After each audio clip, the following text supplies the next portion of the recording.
Well, hello and welcome to Tomorrow for Sunday, September 1st, 2024. So glad to have you here with us. We got a lot to talk about this week. I am Jared. I've also got a Ryan, a Dutta beyond Ryan, and a Zach down here with us. Now, like I said, we have a lot to talk about this week, so we're just going to go ahead and jump right into it.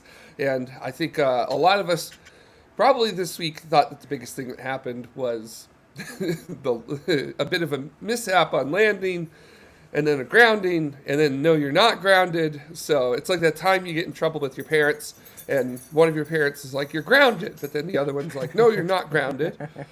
It's kind of what happened this week, huh? Yeah, so, I wake up, I can't even remember what day it was, but I wake up, I had a wonderful, nice, long sleep. I'm like, wonderful, just done a few days of hard work with the whole Starliner thing. We've been shoving videos out the door about the whole Starliner thing. It's like, oh, nice, finally I can have a nice, deep sleep in. I wake up and I just got ping after ping after ping on my phone, and SpaceX for the first time since forever ago, like hundreds of missions ago, they failed to land a booster on the deck. And yeah, it was a bit of disbelief, and then suddenly I was like, okay, th- we need to figure out how on earth this happened. And it appears as if this was just kind of maybe like a freak one-off occurrence. It was really weird because the velocities, main engine cutoff, they look correct, and then the velocities at the entry burn, they look correct, and then everything looked good until the final second of that landing burn. So there was obviously something that did not go to plan with that final moment of the landing burn, which meant that it appears to look like the booster thought it was at a different distance to the deck than it actually was, because we can see from the video it hit the deck hard. That must have caused some kind of rupture, which then caused the fireball. The landing leg at the back from the shot we saw snapped, which you can now see there from NSS Fleet Cam as the drone ship came back. It tipped over, and then, well, it was this. This is the aftermath. What we're looking at right now. It was So I wow. wonder if that was from a heave from the drone ship. Like the seas move up and down, and the drone ship would move up and down with the seas. I wonder if that's not incorporated into their landing sequence or whatever, where the booster thought it had farther to go. I mean, we can go around the whole horn here with everybody with what we think happened, but we took the buoy data, and the seas were meant to be calm. So a wave certainly could have been a possibility, a rogue wave perhaps, but it's really weird because the sea data from the nearest buoy says the seas were calm. So it's just a really weird kind of one of those freak things that hasn't happened in forever. And it just, like, every single thing about this flight was 100% nominal, apart from the final 3 seconds ish before the deck. Like, it's so weird because it's kind of impossible to identify the specific moment where everything went wrong, because like I just said, everything was fine until those final 3 seconds. Dada, I It's think so you've funny. summed it They've up. got such massive tarps in order to be able to cover up the debris field. I can't. Yeah, that's important. You want to make sure that ain't nobody going to be able to do it, right? So Cheers to you. Well done. yeah, that was nicely done. Man, I wonder what it was too. I wonder, Dutta, you've said before. I love this quote from you, and I quote it all the time amongst other people, which is that you're only good until you're not. So I think that's a real good case of what happened here, and it happens, right? You're going to lose a booster because you're flying them so frequently. Yeah. And also because rocketry is on that bleeding edge of what we're capable of doing. So flat out, period, regardless of how good you are going to use the boosters. I don't know if you would have walked away from that one, but, um, And yeah, it's interesting. I wonder if, since I guess we're going to go around the horn and I'll start with myself, I wonder if there was something wrong with like the landing radar on it. I mean, I'm assuming Falcon 9s use radar in order to land correctly. I actually don't Yeah. know So what it it is. has it has a little um, it's a radar altimeter. So if you don't know, these are very common on aircraft, and SpaceX uses one on Falcon as well for the landing. It's essentially a system which uses radar to detect how far above whatever it is below it, it is. So it uses this. So for example, aircraft use this when on final approach. Because if you're going into an airport where the terrain isn't going to be directly flat before the runway, this is Earth, it's a bit bumpy, so it allows you to ping exactly how high you are off the ground as you get closer to the runway. Falcon 9 has the exact same thing, or a very, very similar system in order to ping exactly how high it is above the sea and the deck of the drone ship, so it knows when it gets to 0 meters, it knows it's hit the deck. So perhaps that altimeter was a little bit off maybe, or perhaps it saw a wave and then thought, oh, I'm at an altitude I thought I wasn't, so I must now be closer than or further away than I thought I actually am. So then it hit the deck too fast because it thought it was higher than it was. So that's also another a very good possibility. And we've actually seen a radar altimeter problem before. If you remember the famous video that SpaceX put out of how not to land an orbital class rocket booster, that video of from like 2016 or something of the booster coming down, smashing into the deck, massive fireball that looks suspiciously similar to the one we saw this week, and then the booster flops over, kaboom, debris scatters everywhere. You can put two and two together and see how these things could be related. Yeah, hence my guess that it might be something related to that. I don't know if it was just like it just all of a sudden, gave out with it there, or if maybe there was something that maybe caused the plume of plasma to be a bit thicker than usual or something like that. But Yeah. yeah, it's obviously we don't know yet, but um, I like Mr. All Electric Car Lunacy in our chat room saying that Ryan did request tested destruction. So so there you go. So I don't Okay, blame think it on me. 23's I don't think 23's the limit. But I guess this is here we are with that. So so Ryan, is that what do you think it is? I am swaying now towards the radar altimeter issue that you brought up, because the fireball looks suspiciously similar to what we've seen before. Like we have seen a radar altimeter failure issue before, and the fireball looked very, very similar. The outcome looked very, very similar. So I'm like 80% leaning towards that right now, and that could be a very simple issue of maybe it just got covered in some soot, maybe there was some sort of build-up, maybe it wasn't refurbished correctly. And this would also align with what some SpaceX officials have been saying on social media, saying this isn't an issue with ascent, this is a land, this is the one right, sorry, no, that's the ran out of propellant one, maybe it's one after this. But the SpaceX officials on social media have been saying this is a landing only issue. This isn't something that impacts ascent. So, and they've issued a public safety determination to the FAA saying the public was never in danger. Can we please launch again? The FAA has gone, yep, that looks right. We'll let you launch again. And they've just launched like a double header. So there's obviously some truth in what SpaceX officials are saying on social media. All right. And Zach, what are you thinking? I originally thought Rogue Wave or something like that you maneuvered it, but yeah, having looked back at those videos, it definitely looks, though it's been so long, it felt familiar to kind of seeing Falcon 9 fail in this way from back in those early days. I'm wondering, and I don't know if we'll ever actually get the number on it, but we know that they change out the engines. We know they can change out the landing legs. I'm curious how old that leg was, because we don't know if this was that leg's 23rd flight. It could have been quite a bit higher than that. It could have been newer. So I have more questions around what were the engine's flight number, what were the legs' flight number, because it definitely looked like there was a lot more flame than there normally is, and I wonder if it just hit hard and there was like a leak, and because there was still flame, that leak just kept burning. But then the leg clearly sheared off.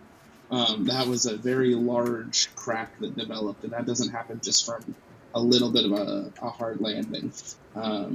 So yeah, we'll wait to see what they say, but I think the fact that, what was it, 2 days and they're back flying kind of shows that, do we get to go 350 some flights and then we lose a booster?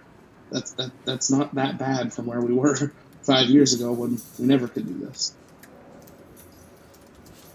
Yeah, and I think it says a lot that the big story is a booster's landing failing as opposed to the booster landing itself.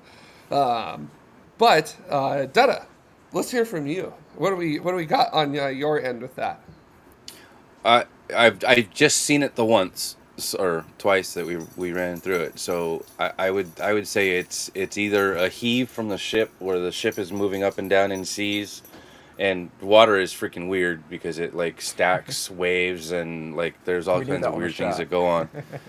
Yeah, water is freaking weird. So it is possible, but again, looking at the video, the Sachs got it up again.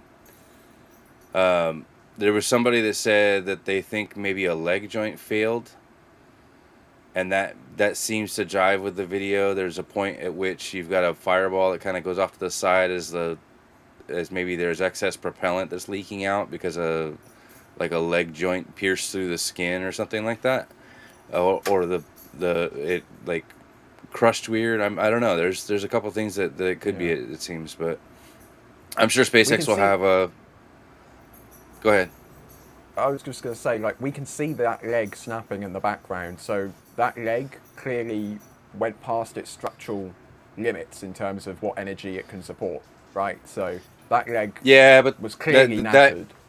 The question is it because of a hard landing, or is it because of, too many cycles on that leg? Yeah. Like, there's a couple things that could be causing that. It's clear that the leg failed, but why? Mm-hmm. Well, I was going to bring up this tweet from Chris at NASA Spaceflight, which says, hearing the issue is a relatively easy resolution, not engine/landing leg hardware related. So this is where I get my guess, as it's a radar altimeter issue or some sort of sensor issue with that there. So I think, I trust Chris and the whole NASA Spaceflight crew to get things correct with that there. So yeah, I guess we're gonna have to wait and see, like we do with any investigation, right? It's always fun to, well, first of all, not fun that it happened. Secondly, but it's always entertaining amongst us to kind of spitball back and forth as to what could and could not be a possibility for something like this. So I'm looking forward to hearing that report from SpaceX, but also I feel if it really was a big issue, the FAA would not have said after grounding Falcon 9, okay, 48 hours later, what was it, 40? I think it was 48 hours later, where they basically said, yeah, sure, go for it, fly it again. You're all set for that. So it must have been something. I love how quickly SpaceX is just jumping back and forth. Like, we were supposed to have Polaris, and our team's all ready to go, and they're like, oh, we can't do that today. We're like, okay, we're going to go get Denny's. 30 minutes later, by the way, we got 2 Starlinks just hanging out kind of bored, so we're going to go for those because we got nothing other to do at 4 in the morning. So it's neat to see SpaceX at this point, and in this cadence. And ultimately, the more the cadence happens, these things are going to happen, and as long as it's minor things that, if everything was good with the booster and it was just a freak accident, those still happen even if you check everything. Yes, definitely. And also, I agree with the FAA that this is something that should be investigated, but I also agree with the FAA and a lot of the internet. They're like, well, if it was an expended booster, it wouldn't be an issue, so why do you need an investigation? They're still permitting them to fly during the investigation, which is not usually the case. But since it's just a recovery issue, and that's usually done out in the middle of nowhere, and most companies expend their boosters and don't have any kind of recovery Yeah. or self-propelled landings or anything like that, it makes sense that you want to make sure that that's safe. But at the same time, it's not the end of the world if that doesn't happen on flights. And with the situation we've got going on at the ISS, I think we need to get somebody flying. I'm looking at the remains of the booster. I don't remember. Ryan might be able to correct me if I'm wrong, but they were able to recover a few engines off of 1052 when it had its issue, right? Some of the engine components. I'm not sure if we've had that confirmed or not, but there was a few that looked a little charred on this one, but maybe recoverable. Yeah, we'll just have to wait and see, because there's we could see on the flyovers they had like just a little bit of a booster sticking out the side of SpaceX's hangar at the Kennedy Space Center, and gradually we could see less and less of that hardware over the weeks. So like I'm not entirely sure if they just scrapped them or if they were like salvaged or anything, but like we know SpaceX shifts Merlins throughout boosters. They've said that a million times before. So I would be, from this latest incident, personally, I would be a little bit surprised if any of these could be salvaged, considering the fireball. We'll just have to wait and see. We may never know, but we'll just have to wait and see. So there was a lot of discussion, obviously, about the FAA deciding to ground SpaceX, and checking my Twitter feed, there were many people who kind of had your questioning on that data, as to why the grounding would be occurring, although not everybody was expressing it as succinctly and rationally as you just did, Dada. There were quite a lot of people who had very strong opinions about this. Yeah. And I did want to bring this up once again from NASA Spaceflight, a great video that NASA Spaceflight did about the upper stage failure just recently. There are 9 criteria that basically instantly trigger an investigation from the FAA about your thing right here. And a lot of people were saying that this is silly, that the FAA is getting involved in it, but this is your regulatory body for spaceflight. So these are the rules that you follow in order to make that happen. So you can see that we have serious injury or fatality. Okay, that didn't happen, right? Number 2, malfunction of a safety critical system. That very well could have actually happened. We don't know at the moment as to what the precise thing is, but number 2 is definitely an option. Number 3, failure of a safety organization, safety operations, or safety procedures. Don't think that happened here, so yeah, that didn't happen. Number 4, high risk of causing a serious or fatal injury to any spaceflight participant, crew, government, astronaut, or member of the public. Well, we're 250 miles offshore? That's not happening. Number 5, substantial damage to property not associated with the activity. Once again, unless you're living in a pineapple under the sea, I don't think number 5 really applies here. Number 6, unplanned substantial damage to property associated with the activity. Okay, so we may have a little bit here if you look at the fact that we may have damaged something a lot on the drone ship here or something like that. So that could be one. Here's the one that absolutely, definitely triggered this investigation, which is number 7, unplanned permanent loss of the vehicle. So, yep, I mean, you kind of lost the booster on that there. Booster's a vehicle. It was unplanned, and you're probably not flying that booster ever again. So winner, winner, chicken dinner on number 7 there, that's for sure. Number 8, impact of hazardous debris outside of defined areas. Don't think that happened there. We were obviously well within the defined area. It tipped over on the drone ship itself. And then number 9, failure to complete a launch or re-entry as planned.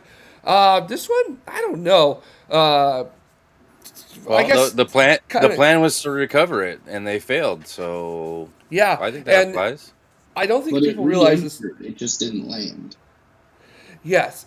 So re-entry and landings are licensed. So these are things that you like have very specialization and regulation for. So yeah, Zach, I'm gonna push back on you and say that landing is part of the re-entry sequence. Yeah, I would very much agree with that too. So, to me, at least, reading the FAA regulations and things, this makes perfect sense that the FAA would do an investigation and a temporary ground on it. And it also makes perfect sense to me too, that SpaceX would go to the FAA and say, hey, this is where we're currently looking at the problem. And then the FAA would say, oh, yes, Arvale, perfect, basically taking the words right out of my mouth. I could see them saying, no return to launch site landings for now, but grounding a Falcon 9 entirely wouldn't make sense. So, yes, I think the FAA basically said, you're grounded. And then SpaceX said, yeah, but we have an idea as to where it's leading. What do you guys think about that? And the FAA was very lenient in this case and said, okay, sure. It doesn't. You're not going to be doing any return to launch site landings anytime soon. So go ahead.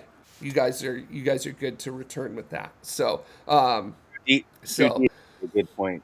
The FAA coming to such a quick conclusion to let SpaceX fly again shows that one, SpaceX has their ducks in a row, which is great to see, and two, they've already got a handle on what it is and can prove to the FAA, to FAA satisfaction, that it isn't going to be in effect for launching other payloads or other missions that they've got planned, only recovery. Yeah.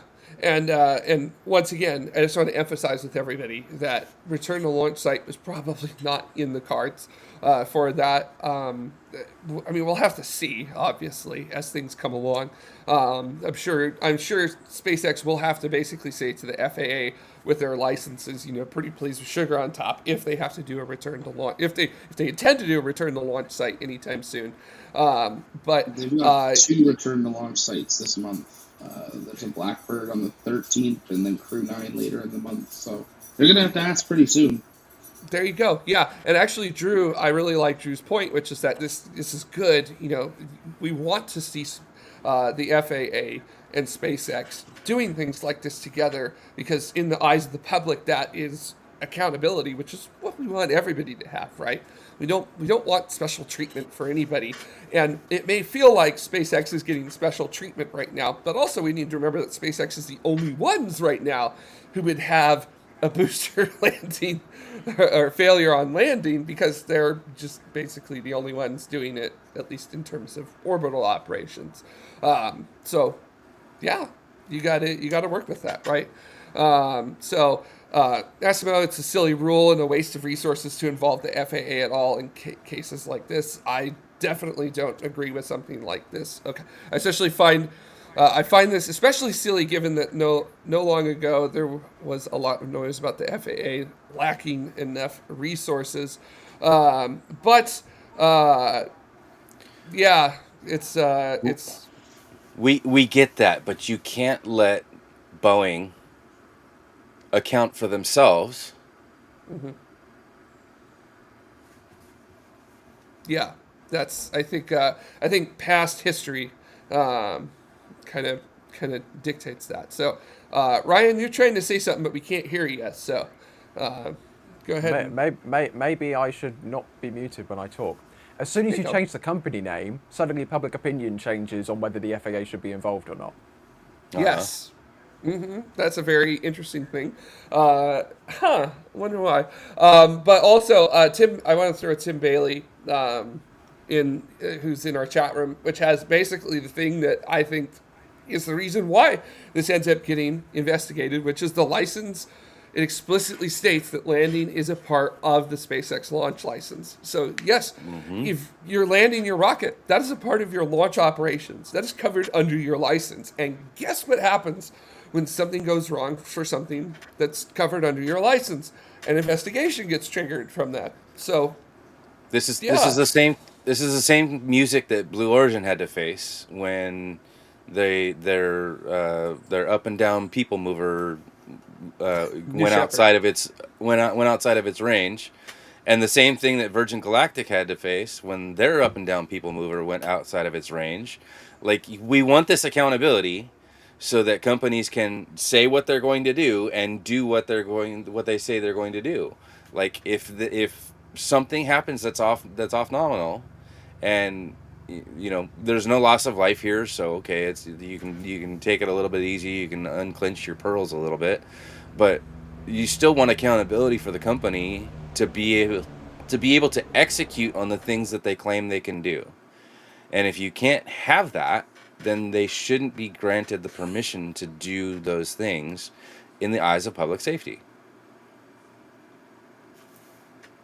Yes, and a lot of people were saying that why is this a problem now? All of a sudden, SpaceX was blowing up boosters left and right in 2015 and 2016 until they finally got it right, and that is true because those landings at the time were considered experimental. They were additions to your mission operations. They were not considered normal for your mission operations like the licensing and regulations have now. Those licenses and regulations have changed, and that is because as systems mature, the ideas that and the accountability that you are held to will change with that. So as aircraft have matured over their lives, regulations and other things have changed in terms of what you do. So same thing here. Welcome to watching the evolution of regulatory bodies for whatever they're regulating change, and that's exactly what happens. As you learn more, you now know how to handle these kinds of situations. And that may sometimes allow you to ease off on certain areas, that may allow you to expand more in certain areas for your operations of whatever vehicle you have. So too long, didn't read. The FAA, they're doing their job, and if you don't like it, I really don't know what to tell you other than you don't like it. So I also want to point out that SpaceX, with this failure, is launching Falcon on a legally and by language different license than when they had their last landing failure. Falcon today is flying on it's literally a different license. The language is different. The way these things are declared are different. It changed just after their last failure in 2021. The reason that there wasn't a mishap then, and there is a mishap now, is because the license from the FAA is, I'll say, physically different. I'm not sure if it is a physical thing, but the language it's different language. It's a different license. They're completely separate things. They changed what they said they were going to do. Yeah. Right? So they're being held accountable for what they said they are going to do. We are going to launch this rocket. We are going to recover this booster. It's going to re-enter and then land on a drone ship. Like, that is the thing that it says they say they're supposed to do. And when they don't execute that to any part of it, and including the clauses that say we will consider this an anomaly if 1, 2, 3, 4, or 5 happens, and if 1, 2, 3, 4, or 5, 6, 7, and 8 happen, it's still within what we say we're going to do. Like, they're just being held accountable for what they say they're going to do. You can set up a launch license that says, "Hey, we're going to try to land this, and if it lands and explodes, that's part of our internal failure, and we're okay with it. But we're allowing for that eventuality. Okay, no investigation needed. If ULA says they're going to launch a rocket and we're going to, re-enter the booster and we're going to terminate 60 feet above the ocean, and they get there and at 60 feet they don't terminate, there's an investigation because that's what you were supposed to do. Yeah. It's just that simple. And this goes on in the future. SpaceX wants to be able to launch and land Starship in this propulsive landing method with people on board. Are we saying that we shouldn't have the regulatory framework to conduct investigations? Heaven forbid a Starship with 100 people on board ever fails to land. Like, we have to set out this regulatory groundwork now for the future. This is where aerospace, this is where rocketry is going, so we have to lay out the regulations for that. There's FAA investigations when a wheel falls off an airplane. You don't want that to happen on landing because that's not what you said you were going to do. You said you were going to land safely and be able to fly the plane again. Mm-hmm. Yeah. Like any landing you walk away from is a good one. Okay, cool. Like you're not going to have an investigation because an engine cowling fell off and engine caught fire and you landed sideways skidding down the runway. Like, I would hope so. Yeah. I mean, the NTSB will investigate general aviation crashes with that there. Yeah. So, I mean, like, this is, I don't know where the surprise is coming from people, and I don't know where the indignation is coming from people about things like yes this. they are, Massimo, all the time. Yeah, Yeah, I'm just going to planes do say, get grounded. when the 737 MAX did a quote-unquote recovery failure, failed to return to an airport, they were very much grounded. Yeah, Dreamliners got grounded because of their battery issues back Yeah. in their early service. You know, Yeah, and like just recently, the 777X, that was technically grounded. It's a development aircraft. Boeing still haven't developed it yet, but it was still grounded, you know? And the difference between a wheel falling off and grounding because your door plugs fell out, like the wheel falling off is clearly a maintenance issue, and if you've got the paperwork that says, "Oh no, it's a maintenance issue," and this guy was drunk when he was doing his job, like, okay, he's suspended, and this maintenance facility is under investigation for letting drunk people work on airplanes, but you know, you can still fly the rest of the fleet because that doesn't have any bearing on the rest of it. It's the same thing. They're doing their job. when the question is when there is a question that determines that there was a safety issue, there is no rationale that says that you get to overlook the regulations of your licensing from something like that. So, yeah, welcome to the game. If you don't like it, contact your local senator and say, "I'd like to see a little less safety," and that's we'll see how that goes over with things.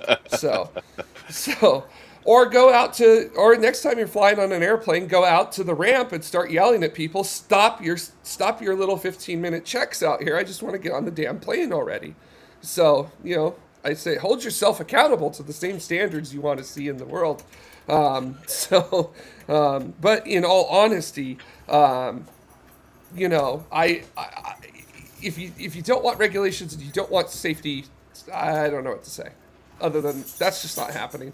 Not in an environment, not in the astronautics environment where the forces and things that we have to deal with are significantly more than any airplane will have to deal with in its flight history. And this is just from, say, launch or entry or landing with things like that. So I got nothing to say to people who think that what's going on is some sort of nanny state or something like that. All right, if we're done with SpaceX if we're done with SpaceX talk and beating this to this dead horse, I was gonna say I think we're smacking. I think we're beating this dead booster over and over here, and I think we should just go ahead and move on from this because let's face it. It's just if you don't like it, become president.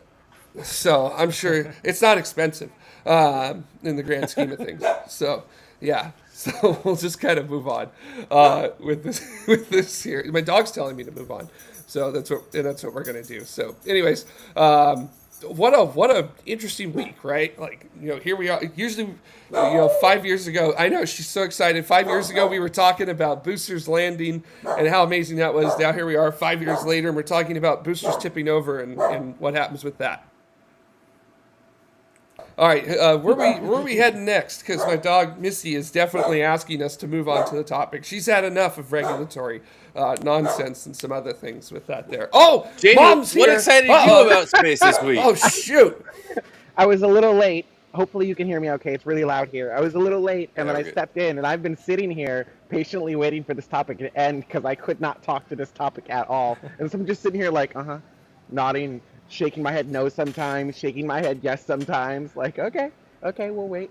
But yeah, I don't think I should jump straight in and host. I feel like I'm halfway through the show. So, Ryan, have you had a topic?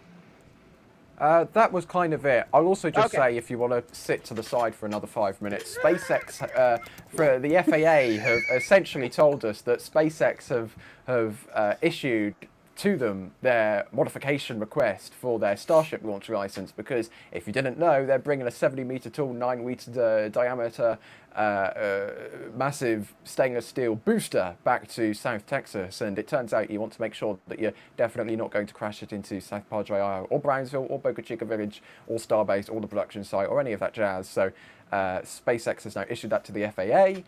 if SpaceX wanted to conduct a flight with the exact same type of vehicle and the exact same trajectory as Flight 4, they could have done so. FAA licensed them for that mission trajectory, that profile with those vehicles. Because SpaceX have sent the FAA this request for change, the FAA have told us if we want to know what SpaceX has changed, we need to tell SpaceX, or ask SpaceX. SpaceX won't tell us, so we're not even going to bother.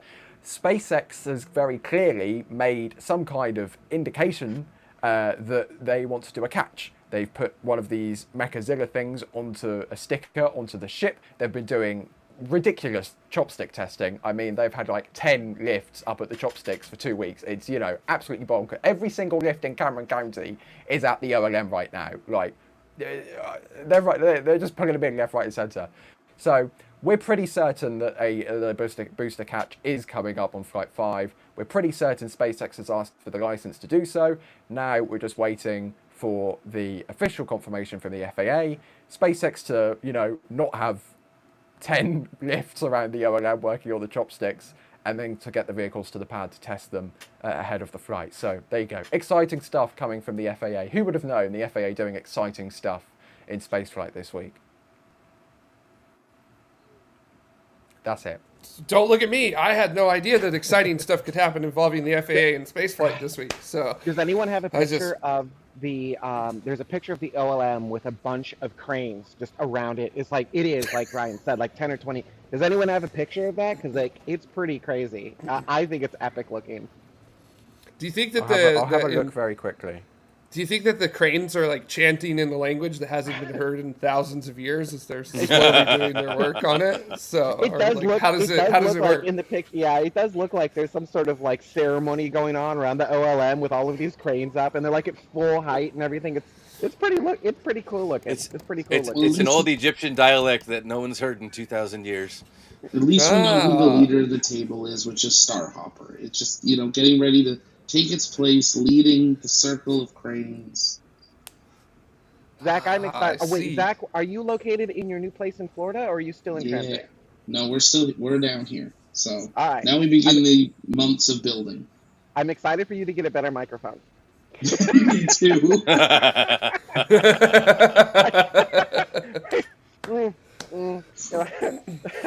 Awesome. Oh, there. Yeah, Ryan has it. Nice. Wow, that's a lot of cranes. Are those cranes or lifts or cherry pickers or what are they? I think aerial work platform is a terminology which kind of encompasses every single thing that these vehicles can do. This is just one screenshot from a video. There is another shot of like double the amount of lifts. They're working on both chopsticks at the same time. They're installing stuff, refurbishing stuff, strengthening stuff. It is absolutely bonkers. If you need a crane in Texas, if you need a crane in Texas, you're gonna have to wait. Gosh, guys, get a hobby, would you? Gosh, all hanging out together like that. Back to work, all of you.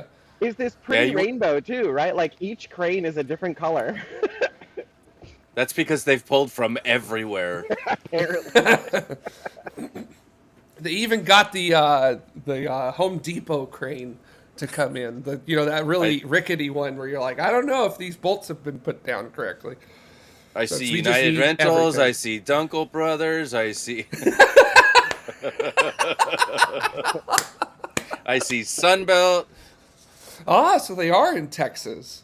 So all right. I've often thought about seeing these things with like their big brand names on the side, and I was like, boy, I wonder if those companies like try to get like photos of themselves and use that for advertising. It's just absolutely hilarious. I absolutely love it. So yes, they do. All right, Ryan, if FAA was your story, then Jared, did everyone just have the same FAA story today? Is that what happened? Oh, Jared, what have you got then? I've got a little something, and this is something that I've been seeing people in the chat room talking about too, and I think it goes in line with our other big story of the week too, which is about Starliner, which I think is a very interesting thing has just been reported as of several hours ago, which is that Starliner is making noises that they can't figure out, that apparently the speaker on board of Starliner is just pumping out noises. This is happening because as people were listening to Space to Ground, apparently, Butch Mary Wilmore said, "I've got a question about Starliner. There's a strange noise coming through the speaker. I don't know what's making it." And there's still, and he apparently put the microphone up to the speaker. There's a pinging noise coming from it. And Mission Control said, "All right, Butch, that one came through. It's kind of like a pulsing, almost like sonar." And then Butch replied to them saying, "I'll do it one more time and let y'all scratch your heads and see if you can figure out what's going on. All right, over to you. Call us if you figure it out." It's just really interesting with that. So it's, what's going on anymore with Starliner? At this point, I'm just, anytime somebody wants to talk about Starliner, I just want to have like a big piece of paper that holds up a question mark on it, because just at this stage, with it, Ross, the Caterpillar Drive, Dada, say it, Dada, say it, Dada, say it, say it, Dada. I demand of you to say it. One ping. One ping only, please. Everybody's floating through Starliner, and you're just listening to this noise coming out of it, and just, oh my gosh, What? that's... Man, like, What was that? What was that, Starliner? Bring back 80s speed metal. So, anyways. Timmy's stuck in a well. Well... I just what? I feel like Boeing is making it easy to be hard on them, right? Like they give us so much ammunition. It's like, I wonder. I actually do not wish the worst of Boeing, right? Like I want them to be able to compete. I think competition is good. I really do, and yes. I think keeping other competitive companies on their toes, I'll put it that way, is only a good thing for all of humanity. But man, they are not competing. They are oof. And like it's heartbreaking because I know that company is absolutely chock-a-block filled with people doing their damnedest to make a good product. Yeah, they've got great engineers over there, right? But terrible management, absolutely terrible management. They went for MBA management. This happened decades ago, and it's a slow burn. But as soon as you go for MBA managers or MBA design, like you failed, and then you have to undo it. And just like it took decades to fail, it can take decades to undo it. The question is, once you fail, do you have the financial wherewithal to unfail? So we'll see. They're just writing their own language now, so they'll start communicating in that.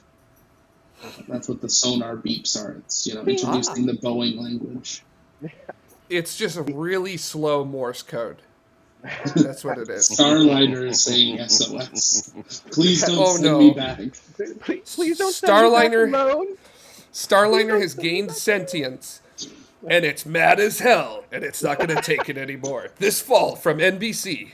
Man. So Starliner takes the ISS with it. But with Boeing, it's not just Starliner, right? This problem is permeated all parts of Boeing, and you can see it in their airplanes. You can see it in their spaceships.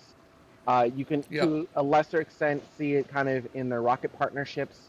Like, they need to, and I think they may have. Like, I think this might be a little too late, but we'll see. They've got a new CEO who is an engineer, right? Who is, his first thing is like, I need to go back and be in Seattle. I need to be on the floor with people. And it's like, yes, absolutely.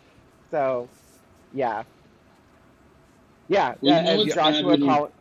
Go ahead. I was gonna say, it's bad when you're boarding an aircraft and the people checking you into your flight are like, when we start talking about what we're traveling for media and space stuff, it's like, oh, so you know about Starliner and Boeing and how they're just so, I wouldn't get on that. And I'm like, thanks for telling me that as I'm boarding a Boeing to fly across the continent. She's like, I didn't think about that. I'm sorry. Good luck. I was like, good luck.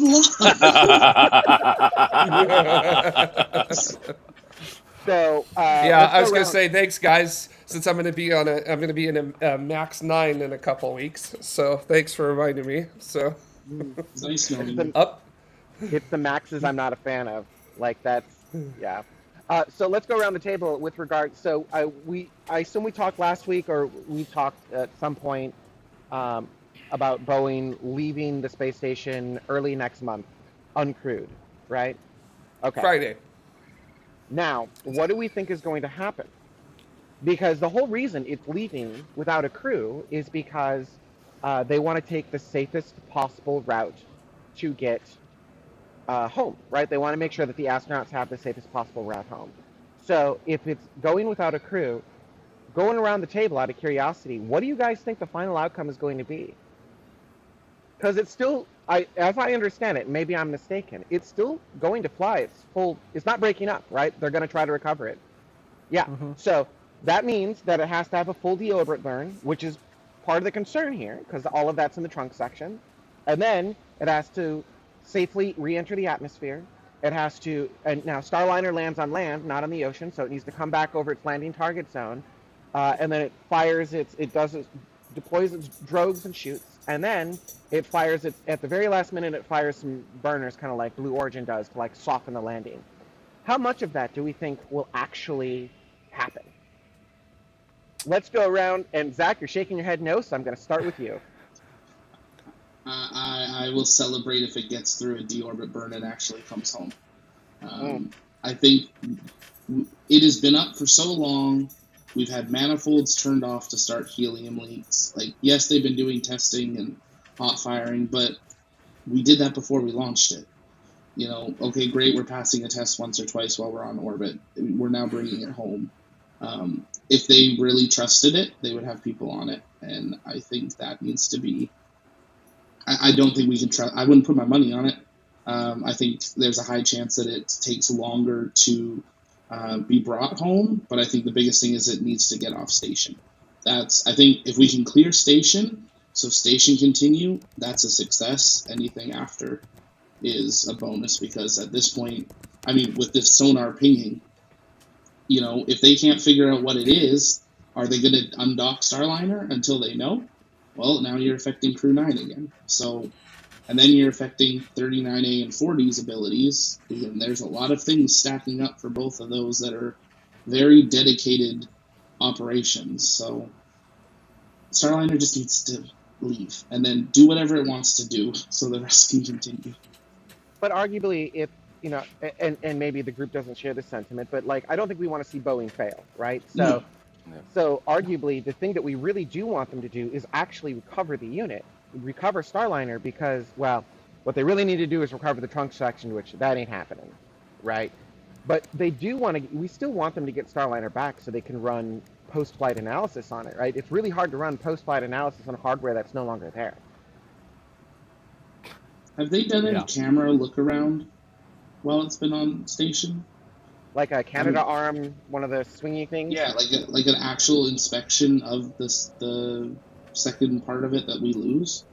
I don't know. We can bring, shall we try to summon Chris from NASA Spaceflight? Trains. See if that works. Shuttle. I would not be surprised. I think a few weeks ago we saw like an amateur telescope image of the International Space Station taken from Earth of the Canada arm in the vicinity of Starliner. So I think a inspection might have taken place. I do not believe NASA and or Boeing has confirmed those kind of inspections, but I'm not 100% sure on that. I mean, I would, wouldn't you? If you were running this program, wouldn't you? Yeah, it would make total sense. Yeah. All right, going around the room, Ryan, how about you? How far do you think Starliner is going to get back into its EDL? I would bet good money that Starliner makes it back to White Sands. However, I would not be surprised if Boeing encounters the thruster and helium issues that they've already had to deal with so far during its flight. So I would predict thruster issues, but what word should I use here? A return to White Sands that's soft. So you think it will make it to White Sands? I think it will make it to White Sands. However, I think there is certainly a potential for issues to develop between undocking and return. Oh, so you're thinking it'll make it back, but it may do a litho break at the end. No, I think it will do a successful parachute, airbag, all of that jazz, soft. Well, it's not splashdown, is it? Soft landing in the desert. However, I think it would not Personally, I would be surprised if they do not encounter the thruster and helium issues again after undocking. Yeah, the problem is again, like we're not getting that trunk section back, right? So this is part of why. That's where the problems lie, and we're not getting it back. And then also a huge thank you to Dave Avery for gifting 5 Tomorrow Space News memberships, to Mystic Wolf, John T. Ross, Michikuta, I think is how you say that, and Andrew Barber. So welcome to all of our new members, and you can watch the post show, which will be entering in here shortly. So, okay, so you think it'll make it back, although understand if they have thruster issues on the trunk section, that means they may not be able to slow down enough. Like, that, I mean, that's a big deal. Yeah, it depends on how much, but there's a tolerance that the parachutes can take up. Fair. As long as you're within the margin for the drogues, you can get the drogues to slow you down enough for the mains to come in. Like that's not the end of the world. No, but isn't it going to kind of screw up your landing zone? It could. There would likely be an FAA investigation. Full circle. Thank you, Donna, for that. Full circle. Beginning of the show. Jared, what do you think? Well, once as old as new again. Very much so. I would say if there is an issue, you can get cross range out of a capsule. You know, one of the amazing things about aerodynamics is something as blunt as that heat shield. You could still generate lift from it, which is absurd. So if you needed some adjustments, you could literally just move your spaceship and change the angle just a little bit in order to do something like that. You can make anything fly if you're going fast enough. Yes, you know, as the saying goes in rocketry, pigs fly just fine with enough thrust. So same thing with vehicles. If you're moving fast enough, you could make anything generate lift. I like Mr. All Electric Car Lunacy always with some of the best jokes. In our chat room is what you're describing as the margin of terror. So, I think it's gonna go through all of its operations. I don't know. I think it's gonna land intact in one piece under parachute as intended. I don't know if the thrusters are going to make that easy, because this mission has definitely felt like in every phase except for actual ascent itself, that the capsule has done itself no favors with everything. So it seems like launch has been the only thing. Launch itself from T0 to the cutoff on the Centaur engine has been the only thing that seems to have worked without problems. So what you're saying is the first 30 minutes of flight is the only part of this flight which has gone in any sense of the word successful. Yeah, if you want to throw that in, I wasn't going to give it the first 30 minutes. I was going to give it like the first 15 until the Starliner separates from the Centaur stage. But sure, yeah, if you want to give them a bonus 15 minutes, feel free. If it makes them feel good about it, and it makes us all feel better about it, we had a good half hour. That was a Sheryl Crow song, wasn't it? I don't know, but if it makes you happy, it can't be that bad.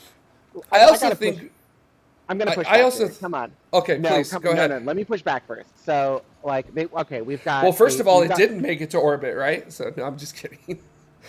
They have thruster issues. They have thruster issues, right? Yes. All right. They've got some sort of weird sonar ping issue. Yes. And we do have a few software issues, it sounds like, right?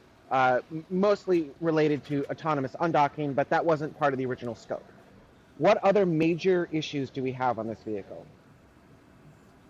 The helium leaks. But I mean, that all goes to the same subsystem, does it not? It's all part of the thruster issue. I guess you could bundle it into the thruster issues, yes. Yeah, so ultimately they've got one problem. It's a big problem, but they've got one problem. And so all they need to do is solve for that.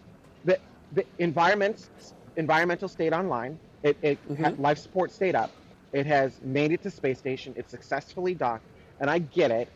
And, it's a big issue. But it's not like it failed every single step of the way. It failed, one pretty core component system. But, it's really just that core... yeah, I get it. But like, all they have to do is fix that, knock on wood, and then, right? Then they're golden. Fix that, and then update the software so it does the autonomous stuff they said in their own press release. And prove that it's done in another flight. Yeah, exactly. But like, that's what these flights are for. We are still in demonstration missions. We're not in operational flight yet. This is not an operational mission. Yeah, So, there's like, there's still I mean, there's still things that have happened on this mission that shouldn't be happening, right? Like even before this mission started, with things like the flammable tape and other things like that. Like, goodness gracious, what are we doing here? Who's putting this together? So 1961 Apollo Pro engineers. I'm just no. I think that's the problem. Is it's not Apollo engineers anymore. I think that's exactly what the issue is. I think they've lost a good chunk of their engineers, and so you've got a bunch of new engineers, and there was never that handoff and never that sense of urgency or importance. Having said Yes. that, like, they really do. And the root of that problem is not sufficiently documenting what they did back then, and the people that are working it now not understanding and reviewing whatever documentation is available for that. I just think that it's easy to poke on this vehicle because the issue is pretty severe, but it's like one problem. It's one bundled problem, right? Like, it's a combined system that's having issues. Once they work that out, what else is wrong with Starliner? Truly. Right, exactly. So, like, Well, it's fun to joke and say blah blah blah 15 minutes, but really it did a lot. Like, keeping humans alive in the vacuum of space is not an easy thing. And it successfully did that. All the way to station. True. Mm-hmm. Yeah. The doors even worked. Yeah. But I will say, well, we're not on descent yet, so just wait. Oh, geez. All right. So here's. All right. Anyways, yeah. So I think it will make it down to the ground, and I think it will land as it has previously in the past two missions. So yeah, that's where I'm at. I think it will make it. I have confidence that it will undock. It will move away from station, and it will go through reentry, and it will land A-okay. As to whether that takes the 6 hours that's planned to be on Friday, I don't know. We'll have to see with the thrusters and how they are operating at that point. But I'll tell you one thing: we're going to find out. So we're going to do that, and I hope it goes well. I was going to say, if we look at the past, this spacecraft is named Calypso, and if you look at mythology, Calypso kept Odysseus during the Odyssey for 7 years on the island. She trapped him there for 7 years. So I don't know if we're trapping astronauts technically for 7 months or something like that, but and then also we look at some other recent history as well, such as Odyssey being Apollo 13's command service module, and yeah, in the name of my Jeep now as well. So we'll have to see how that ends up going. So, but I'm pretty confident that I have hopeful confidence that it will get back as they did during OFT1 with this capsule. So I share Bennett's opinion, hoping for the best, which means on target, but continued issues they monitor and learn from. Flawless return brings too much. I told you so. I don't think Boeing has any I told you left in a bag. Yeah, I don't think they're going to be like, I don't think they have any of that at this point.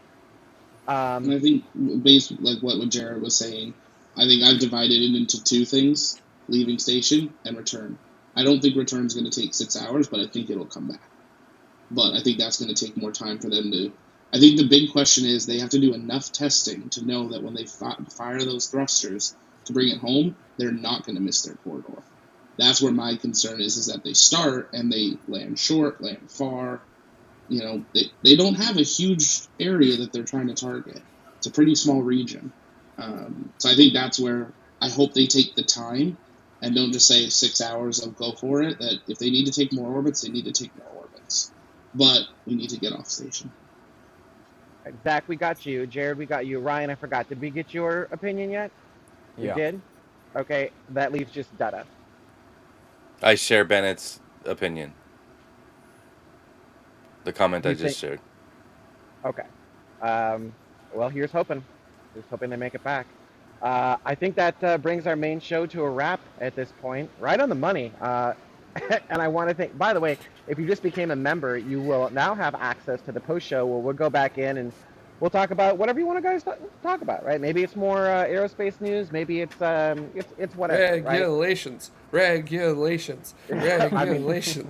I can't talk about that, but like you all are free to whatever you want to do.